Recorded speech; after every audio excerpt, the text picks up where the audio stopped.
This is Outnumbered. I'm Andrea Tanteros, and here today, Sandra Smith, Harris Faulkner, Jedediah Bila, and today's hashtag one lucky guy. Yes, Mr. Bob Neckel is back. Yeah. And he is outnumbered. Hi, Bob. Fine. Did you get a plant yet? A plant? No, you're supposed to bring us one. The guy always brings Yeah, that's right. That's a crazy idea. But no, it's lovely. It's very engaging. Okay, so what are we talking about? We are going to talk about the battle over funding the border, one of your favorite topics, and I'm glad you're in a good mood, too, for a Monday. I love when you're not grumpy. Why do you think I'm in a good mood? I'm never grumpy. You've been smiling all I'm not morning. going to comment on your moods and what influences them. Okay, fine. I think we all know.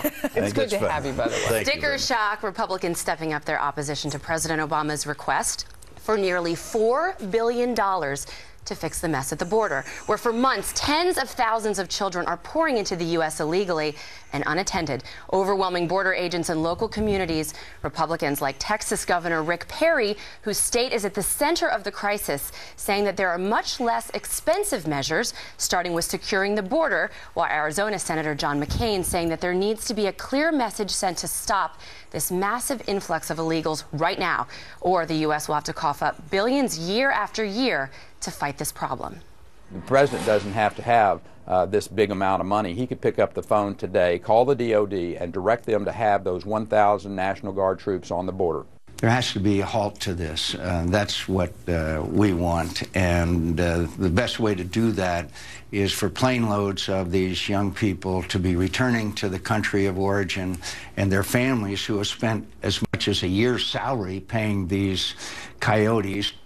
In the meantime, Democrats blasting Republicans for holding up the purse strings to fix the border mess, and also repeating their accusations that the GOP stands in the way of immigration reform.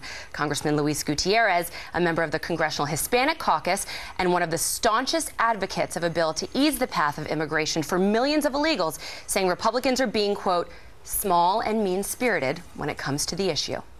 America is a powerful, great country. It's the most powerful country in the world. It's the richest country in the world. We can handle 50,000 people coming and processing them according to the law. So I say put the children in a safe place, give them their day in court, and make sure that we're not simply handing them back over to drug traffickers and human smugglers. All right, so the fight all weekend long, back and forth over politics of this, Bob. Doesn't this make this harder to get comprehensive immigration reform now because of the visuals of all these illegals flowing over the border? Well, there's not going to be comprehensive immigration now anyway. It's happening in a lame duck session if it's going to happen. But for the Republicans, they're the ones who got the problem, not the Democrats. The Republicans keep going like this, and they keep losing the Hispanic vote 2-1. They can never, ever elect a president unless we nominate somebody who's completely crazy, which is a possibility. But the Republicans ought to get together and realize I can't keep getting beat like this. And if you go back and look at the polling data, it gets right back to their position on undocumented aliens. And the 50,000 kids, we got 11 million people here. About 10.5 million came before Barack Obama.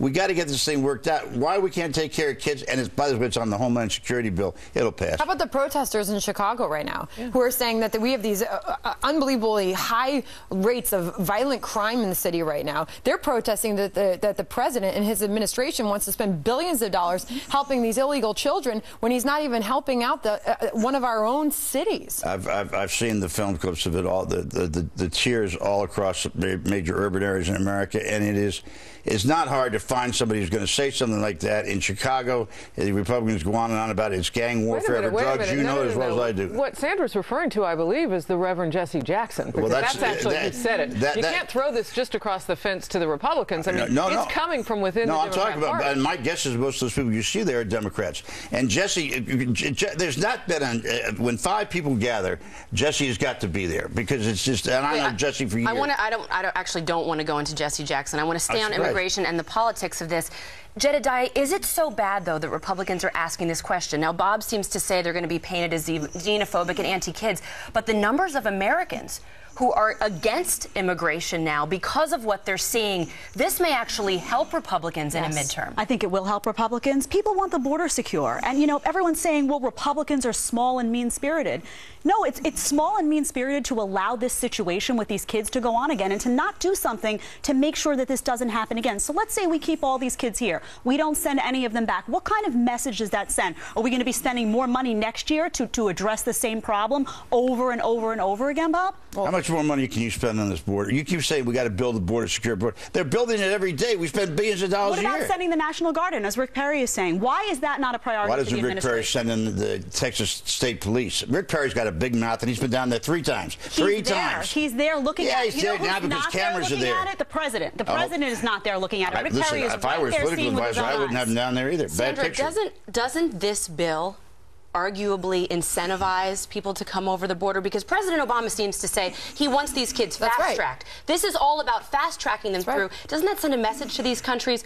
Oh, they're just going to get processed quicker. Let's send some more. That's exactly right, and that's why the message that John McCain is sending is very clear here. He said he'll sign off on it, on $3.7 billion, if the administration agrees to send illegal children back. Because guess what, Bob? We could see the same thing again next year. $3.7 billion is needed for the border. And next year, another $4 billion is needed for the border. He's making the point very clear. I'll sign off on the bill when you start sending illegal children. There's such a thing as a rule of law. And they're being demonized for it. Actually, you could see $3.7 billion next week. I mean, we went from 2 to 3.7 in a week's time. We don't know what the future holds. So with all respect to Congressman Gutierrez of Illinois, take care of 52,000 now, because I think that's the actual number. It's projected to grow to 90,000 of these unaccompanied illegal children crossing the border by October.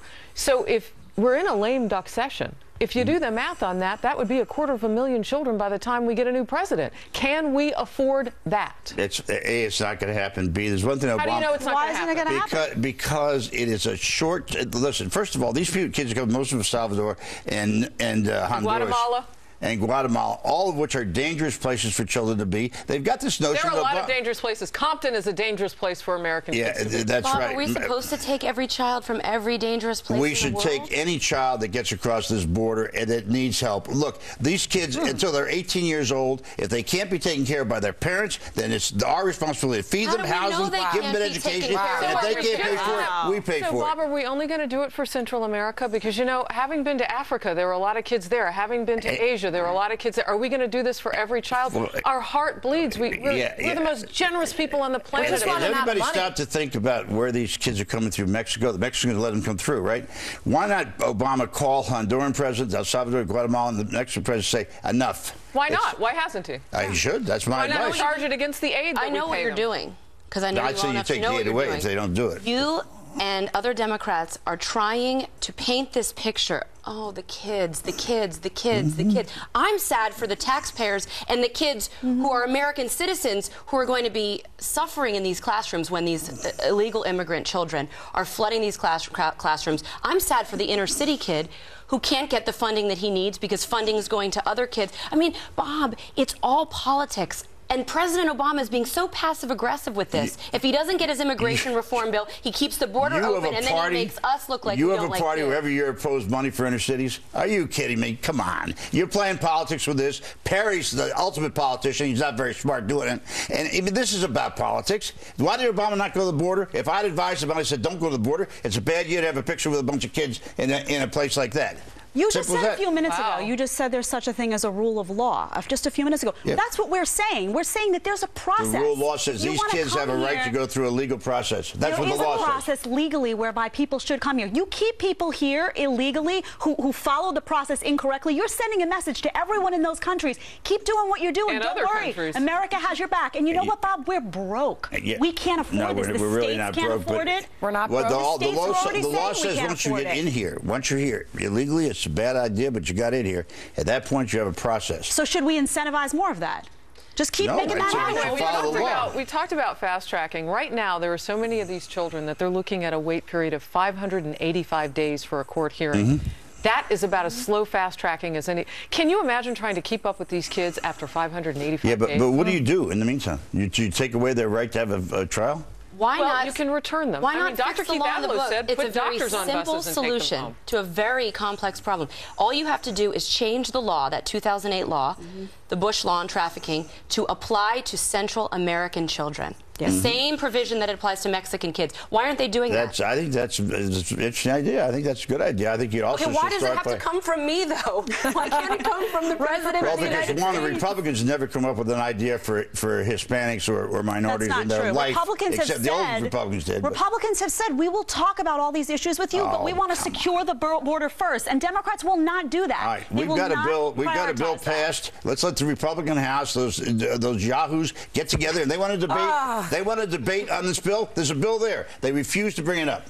This bill, this horrible bill? A comprehensive immigration reform bill. No and Boehner was afraid to bring it up because his Tea Party crazies don't want it. No, Resorting because to it name needs calling. to be handled I know in he pieces. is, isn't he, Sandra? No It's getting a little comprehensive. antsy. He's So, used the Bob, word you crazy said that 3 times. you two would advise. You used the word noted. I didn't even catch it. We'll do that later. So you used something, though, in terms of strategy for the president that I just want to drill down on. Did you actually say the words that you would tell the president not to go to the border because you don't want a picture with those kids? There's an election for 100 days, sure. What does that mean? You were just saying how beautiful the children are, and we need to rescue the children. I didn't all say over the that. world. I did not paint the picture beautiful. It is not a pleasant scene. And there's not. What is he going to do? Go down, I got an idea. This would be my advice. Go down there and gather up 10 kids and have, because you carry guns in Texas, and take them to the border, give them a half a canteen of water, say, you can, yes, you can go home. That's not And yes, funny. we can go to commercial break. Wow. Army Sergeant Bo Bergdahl, who returned to the United States just weeks ago, spending 5 years in Taliban captivity, could return to active duty as early as today. The unanswered questions that remain about his captivity and why he left his post. Plus, looks like the youngest voting bloc, who helped President Obama get into office 2 times, are not happy with the way that things are going in Washington. And right after the show, make sure to catch more from this couch on the web. Join us for Outnumbered Overtime by logging on to foxnews.com/outnumbered and click on the Overtime tab. Tweet us your questions, comments, anything. Tell us what topic you want us to talk about. That's up next. We'll ask.